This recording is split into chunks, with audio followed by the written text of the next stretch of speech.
firstly, thanks for signing up. It's going to be great to have your evidence on here. Make sure that we get a good balance of evidence about each one of these issues. So it should help people to come to their own conclusions with all of the evidence in place. So, firstly, so how are you going to do this? So, first thing you're going to do is go up to the Evidence tab up here and click on Evidence, and then go to Add New. I'm just going to put in a sort of sample evidence. So the first thing you're going to need to do is just type in the title for the evidence and try and make it short, but also try and make it cover off exactly what the main point of the evidence that you're providing is about. So, for example,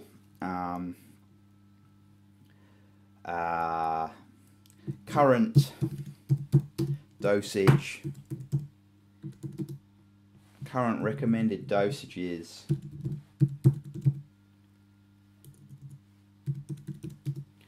recommended fluoride dosage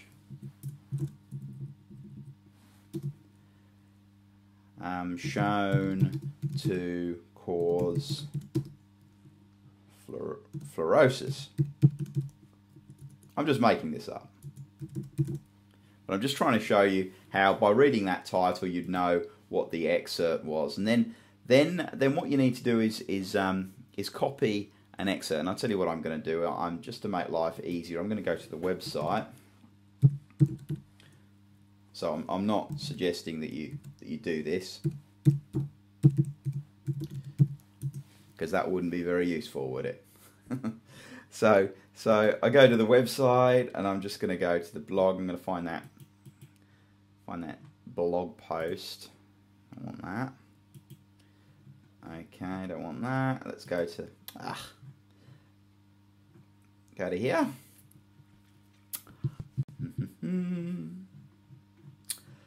Right. So okay. So that was the one that I was trying to rip off. So you see here, what I've done is I've got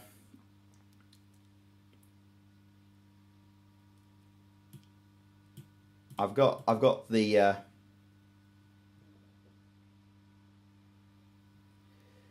these are the quotes here and here, and I've added some of my own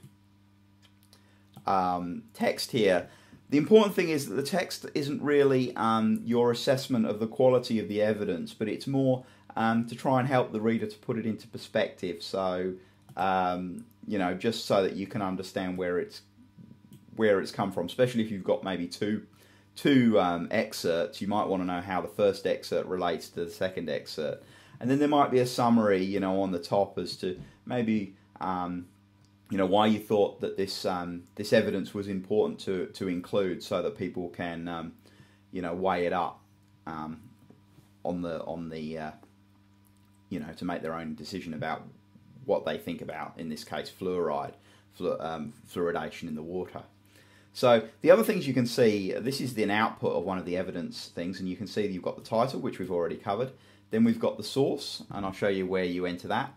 And then the relevant statements. So there's fluoridation is worthwhile and fluoride is not a health risk. And then whether it supports those statements, and this one doesn't support those statements.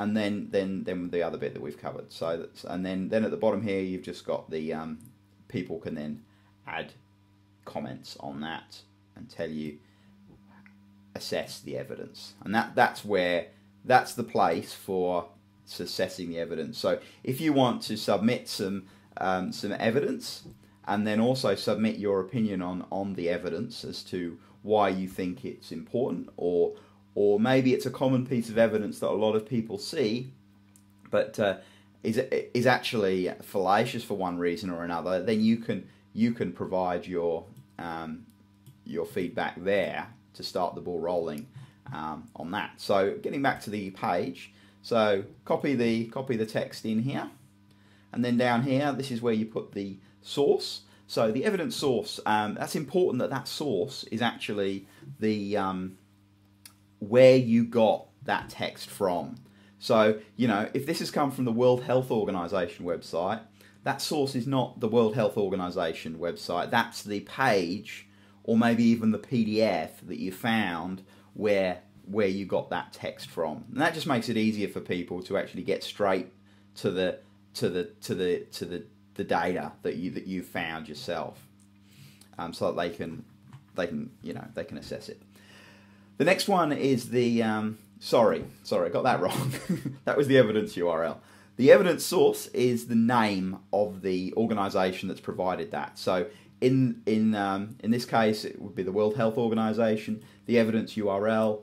Well, let's just make sure. Yeah, and the evidence URL is the link that goes to the PDF where I got the excerpt from, and then supports the main statement. In this case, it's just a no. You're going to have 3 different values in there. Once I've worked out how to change WordPress, I might turn that into a drop down, but basically it'll either be yes, no, or not applicable, because in some cases if you were to be just adding in contextual information, it doesn't actually add to the weight of evidence for or against the statement, but it might add some important context to that.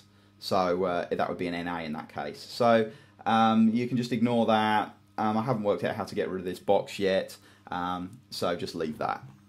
And that just links over to the last thing, which is the statement. So at the moment I've only got one statement, one issue that we're looking into at the moment, and that's where the fluoridation is worthwhile. So you're going to want to click fluoridation is worthwhile, and you can see this is also fluoridation is not a health risk, because this is talking about